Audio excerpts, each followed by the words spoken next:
When you download the Kroger app, you have easy access to savings every day. Get the most out of weekly sales and receive personalized coupons toward your favorite items, all while earning 1 fuel point for every dollar spent. Because shopping at Kroger, whether in-store or online, is easy. And saving money is even easier with the Kroger app. So get the most value out of every trip, every time. Download the Kroger app now to save big. Kroger, fresh for everyone. Must have a digital account to redeem offers. Restrictions may apply. See site for details. This is Life Admin Life Hacks, a podcast that gives you techniques, tips, and tools to tackle your life admin more efficiently, to save your time, your money, and improve your household harmony. I'm Dinah Roberts, a commercial and finance executive. And I'm Mia Northrop, a user experience designer, researcher, and writer. This is our second episode about decluttering, and today we'll be talking about our own decluttering journeys and giving you our top 5 tips. Hello, and welcome to Life Admin Life Hacks. I mentioned in our last episode about decluttering that I've always had a pretty clean house, and I think it's probably because I grew up in a very clean house. But sorry, Mum, although your house is immaculately clean, your cupboards are secretly stacked with things you don't use and you probably never will. So your parents are still in your family home where you spent your childhood, right? I guess we moved into that house when I was in high school, so they have still, been there for quite a long time. Yeah, we moved house quite a few times growing up. So I grew up in Perth and we would have moved house 4 or 5 times there and then moved to Melbourne, and I've moved house a couple of times here. I've lived overseas several times.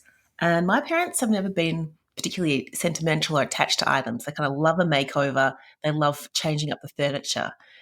My partner, his family has lived in the same 5-bedroom house for his entire childhood. They're still there. It's got a double garage. It's got a workshop. It's got an attic. And they really had little need and few triggers to discard things.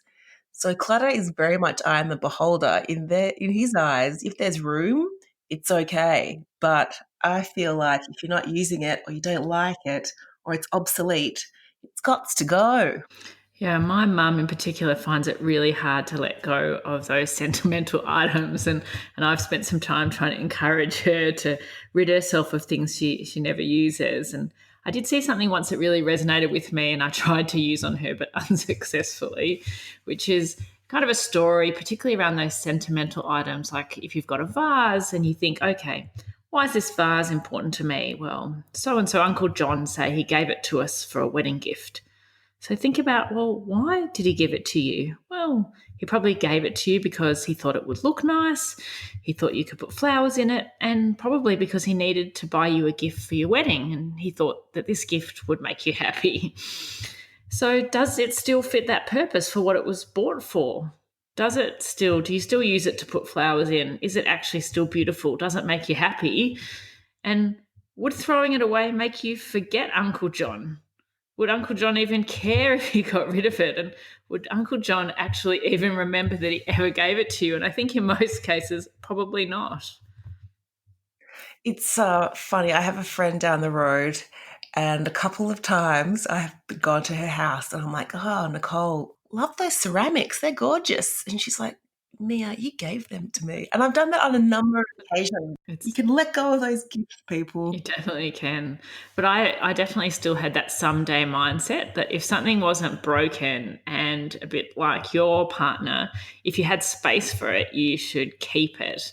And I think because we have quite a lot of storage and pretty busy life since we've had children, I've also had that mindset of sort of paying to make it go away. So buying things really quickly to solve a problem rather than trying to repurpose it or thinking about the long-term implications. And so I've found myself becoming my mother, having cupboards full of clutter that has crept up on us. Yeah. So I think decluttering for me is it's a 2-part process. The first part is about reducing the inflow of stuff and being a better gatekeeper of what's coming into the house. I'm trying to avoid buying new stuff. And I've actually been on a bit of a quest. I've set myself a 1-year quest where I'm going to not buy myself any new clothes or shoes or homewares, which is my guilty pleasure. I'm about 5 months in, And to help me do this, I've pretty much stopped using social media. I don't look at Pinterest. I don't look at interior design magazines. There's just too many FOMO and consumerist triggers. And I've really found that I've disengaged from shopping. I only go to the stores wanting to buy something for the kids, or we run out of something that's really necessary.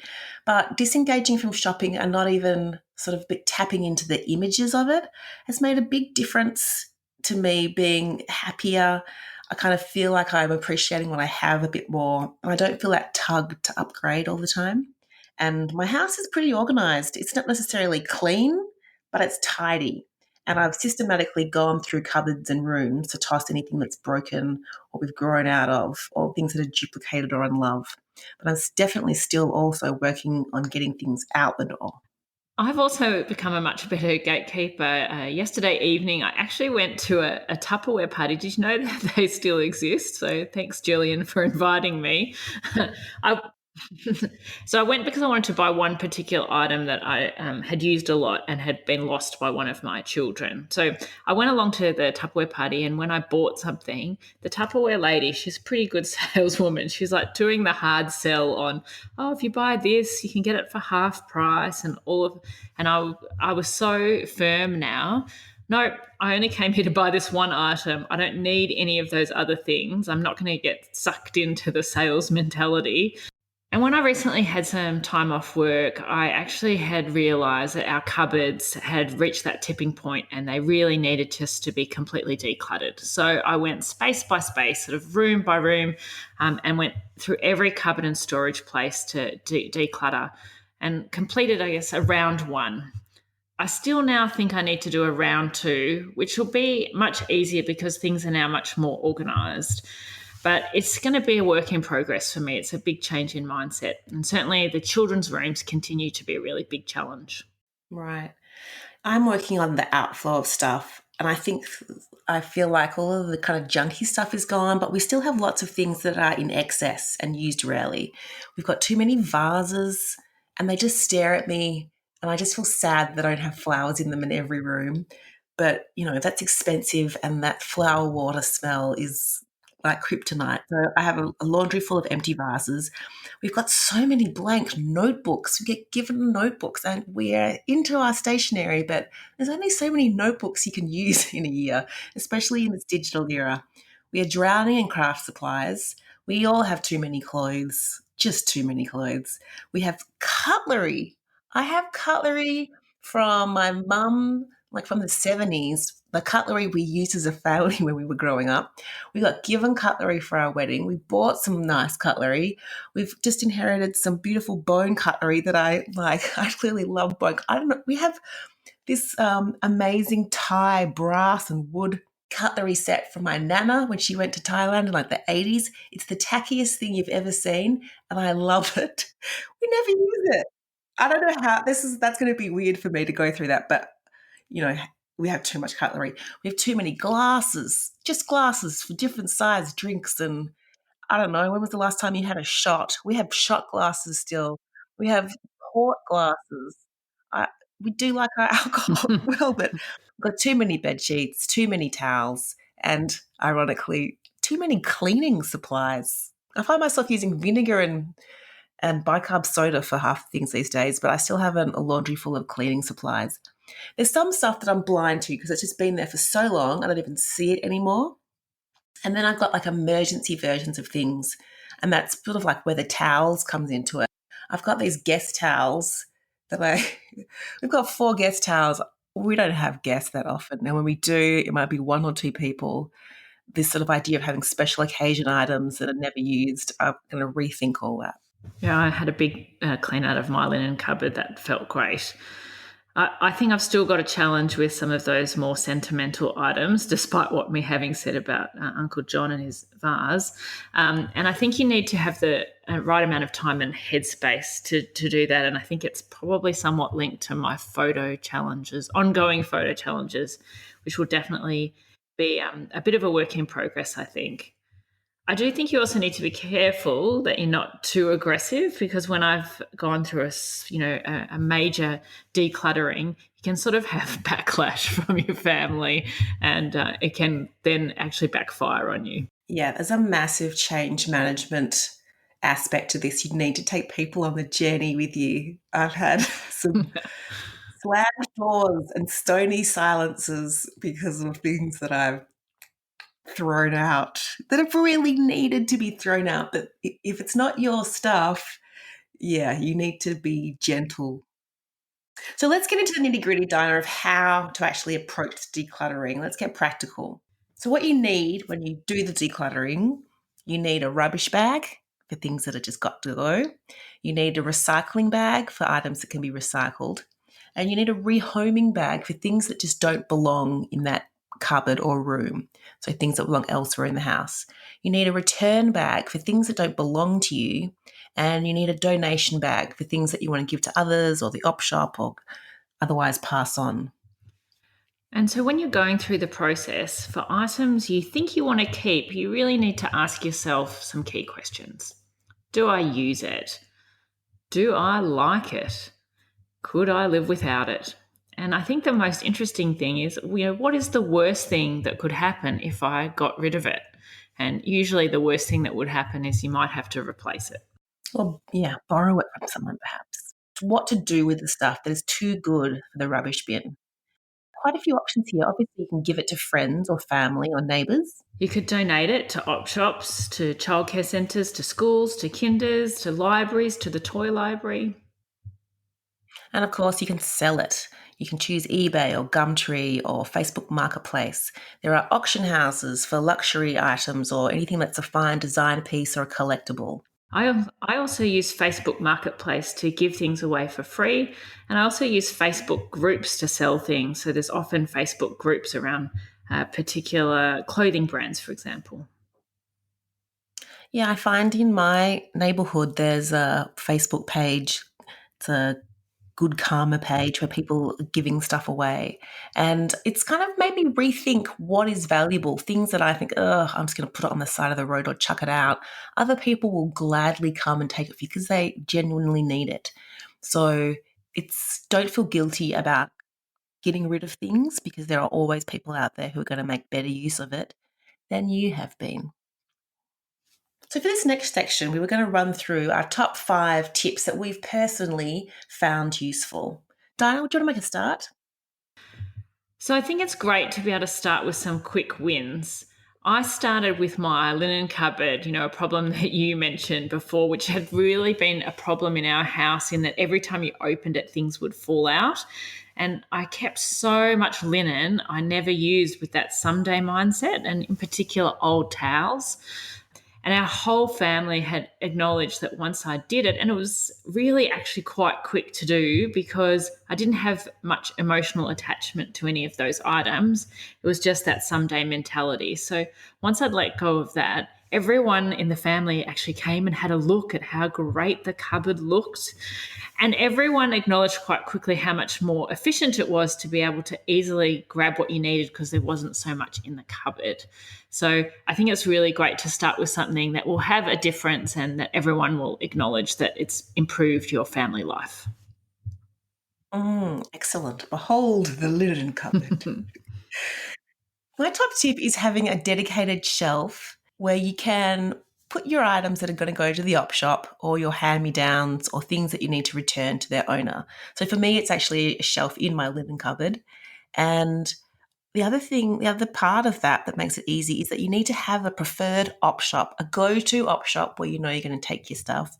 And you need to identify some younger boys, girls, or whoever you're passing things down to so that it's not a constant decision about, oh, who shall I give this to? Just pick a family, any family. It doesn't have to be ideal people. Ideally we'd all pass things on within our own families, but we don't see each other so often. We live far away. There is a girl over the road who's 2 years younger than my daughter. There's a boy down the road who's a few years younger than my son. I just drop things off on their doorsteps. I don't even tell them. They just know it's me now. It could be toys. It could be clothes. It could be books. I just leave the bags. So find people that are convenient. Find an op shop that's convenient. Find a community Facebook page that's convenient, and they become your go-to places when those shelves become full and it's time to get rid of the op shop donations or the hand-me-downs. Yeah, I've got some great systems of how I've been giving things away, so I really agree with that one. My next one is really coming back to that whole idea of a bit of change management and needing buy in from the other members of your family. And I think that's really important for this change in mindset to be sustainable. So, really, if you can get the family engaged in understanding why, what the benefits are of the decluttering. So, you might even want to watch one of those TV shows with them, or watch some videos about the environmental impact of consumerism to explain why decluttering is going to be such a great thing to do, and try and get them involved in the process. It's not easy to get kids motivated to declutter, but I really do believe it's much better than things just disappearing, because I know that's what some of my friends do. They disappear toys. But if you do that, the children don't really realize what's happening. And I think Christmas can be a great time to really instill in your children the thought about giving up old toys, to give to others who might not have so many toys, and also to make room for any new ones that might arrive at Christmas time. And another way I've encouraged my family to join me on the journey is to celebrate the benefits of it, in terms of do something fun at the end of a decluttering, or even use something that you find as part of that decluttering that you forgot you had, like a game that was stuck at the back of the cupboard. When you've cleaned the cupboard out, use that game and play it and have some fun doing it. My number 2 is embracing the one in, one out rule. And I think a lot of people focus on that for clothes. If they replace an item of clothing, a dress or pants or jeans, they'll get rid of the old ones. But it really extends to everything across your house. Shampoo and conditioner is a big one. I don't know how many people out there could walk into their bathroom and there'd be 3 types of conditioner, 2 shampoos, a couple of different body washes, because they've liked the smell of something or they're trying a new product, but they haven't got rid of the old ones. Running shoes, people can fall into that, I should just hang on to them because I might have to walk through a muddy field one day and these will come in handy. Bathers, if you buy new bathers, get rid of the old saggy baggies. You're never going to want to put them on ever again. Cushions, if you buy new cushions, get rid of the old ones. Cushions are a pain to store. Kitchen utensils, cosmetics, it can be really tempting to save the old ones, but they just accumulate, and you just need to muster the discipline to enjoy the new thing and let go of the old thing. My next tip is to really remember that giving things away can actually create a lot of happiness. I think that it's sometimes that someday mentality. It means that you don't want to get rid of things, not only because you're worried about the value of them, but about what's going to happen to them. They might just go to landfill from an environmental perspective. So, and some things like old camping gear, for example, I thought it might be quite difficult to sell it at an op shop because it's a little bit tatty and a little bit dirty, but for the right person, it can be really useful. So, being creative about how to give things away. As I mentioned before, I use the Facebook marketplace to give a lot of things away for free, but I also encourage my kids to sell some things on eBay, and they really loved that process. They loved watching as people bid for auction items, and they really, of course, loved the cash that they got as a result of it, and use that to save things up to buy something much more meaningful. So I think that once you have some success of selling things or giving them away, it makes it much easier. So I encourage you to really give it a go, try various ways to give things away. My 3rd tip is to go through kids' toys and books and stationery and crafts and clothes pretty regularly. And I do that when I'm actually playing with them or reading to them or doing laundry. So when I'm sitting on the carpet next to the toy box pulling things out and they think I'm playing with them, what I'm really doing is looking at each item and thinking, is this broken? Have they grown out of this? And putting it behind me to suggest later that maybe we can let it go. Or I do, in fact, just disappear some things, particularly things that are just plastic crap that they've forgotten about. Bouncy balls. Bouncy balls seem to multiply in our Me house. too. They just go straight to the op shop. And I've been talking to the kids about learning to suggest to me when things are feeling too babyish. So if I'm reading to them, if we're trying to find a book at nighttime for bedtime stories, as I'm going through the bookshelf, I'll be like, oh, shall I read this, or is this feeling a bit too babyish these days? And often they'll say, oh, this is too babyish. And I'll say, oh, should we give it to, I'll mention some neighbor, or should we give it to someone? And they're like, yeah, give it away. So I'll do that very, very regularly and do it as I'm doing other things with them. Yeah, I think it's a great one it's almost clean as you go, declutter as you go. My next tip is to embrace, this is my husband's mindset of cost per wear, he calls it, or cost per use. This really means when you're buying something, make sure that you really need it. And if you do need it, research it a bit and buy the best and have less stuff, but good quality stuff that lasts for longer and is less likely to break, or stuff that's more likely to have multi-purposes. I think when it's expensive, you're less likely to buy the wrong thing.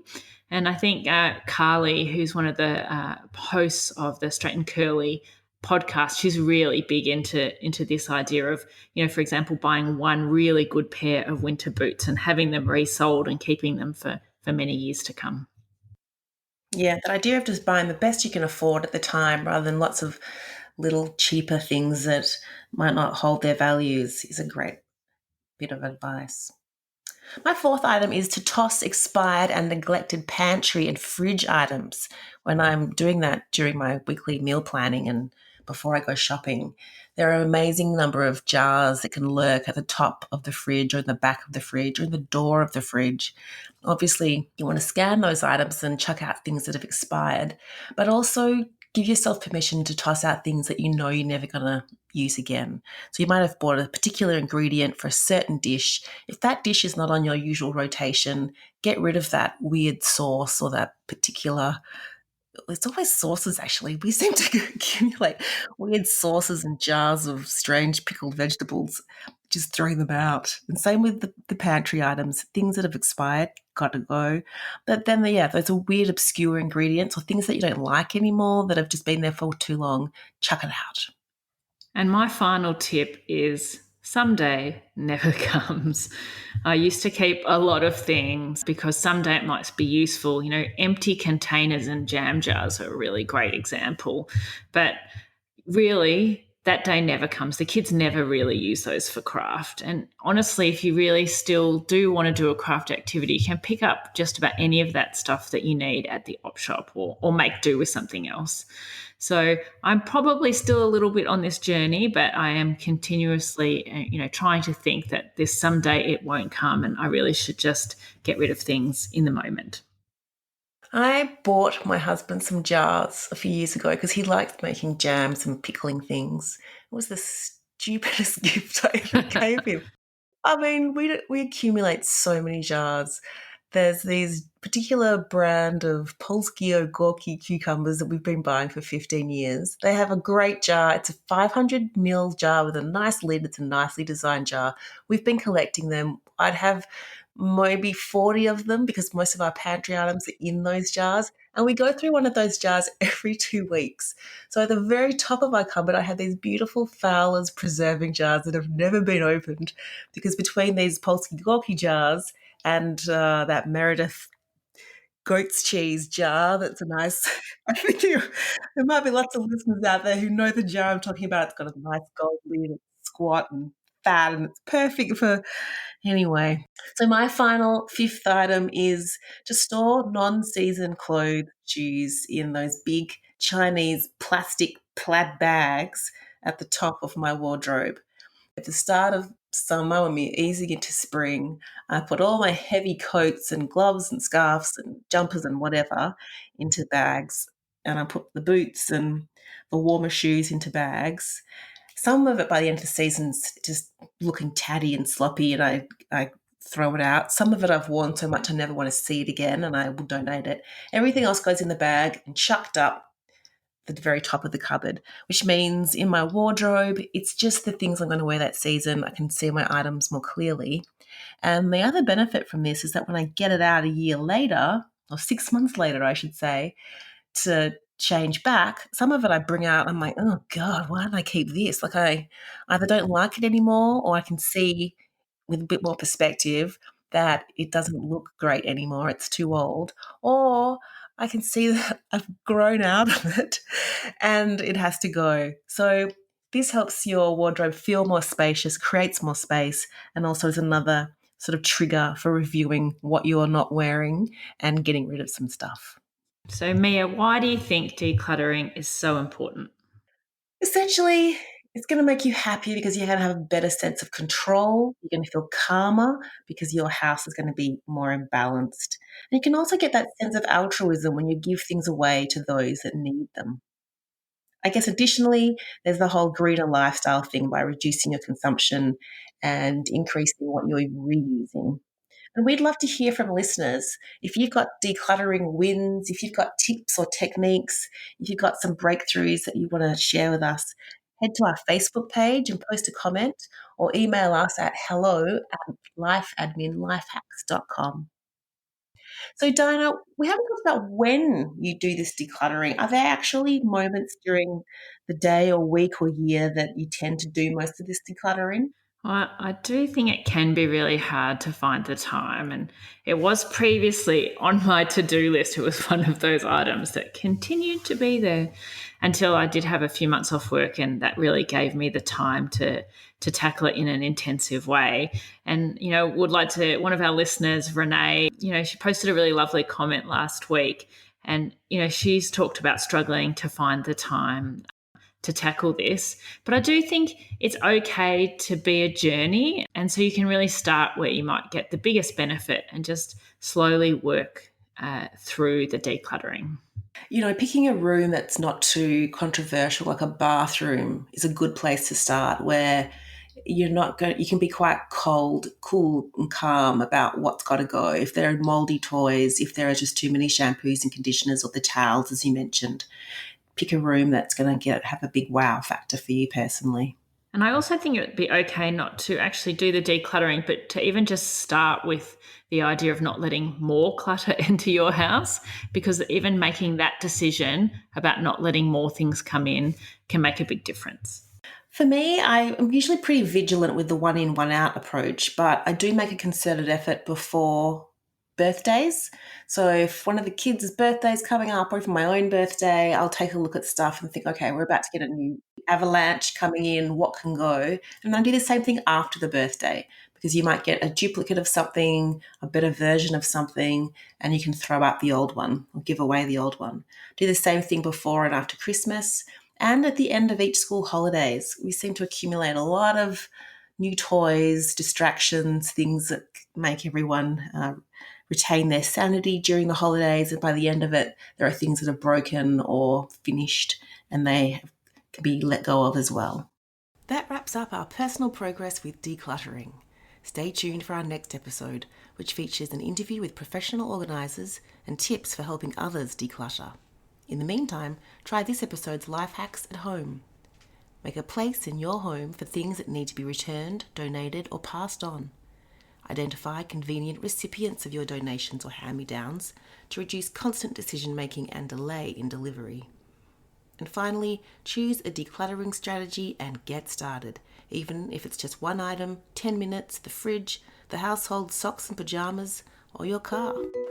If you'd like to join us on our Life Admin journey, please head to our Facebook page, Life Admin Life Hacks, to follow us and share your thoughts on what we're doing. And feel free to post any comments or certainly post suggestions that we might be able to use. We hope to see you there. Thanks for listening. Show notes for this episode are available at lifeadminlifehacks.com. If you're a fan, please subscribe and share the love, and tell a friend or review us in your podcasting app.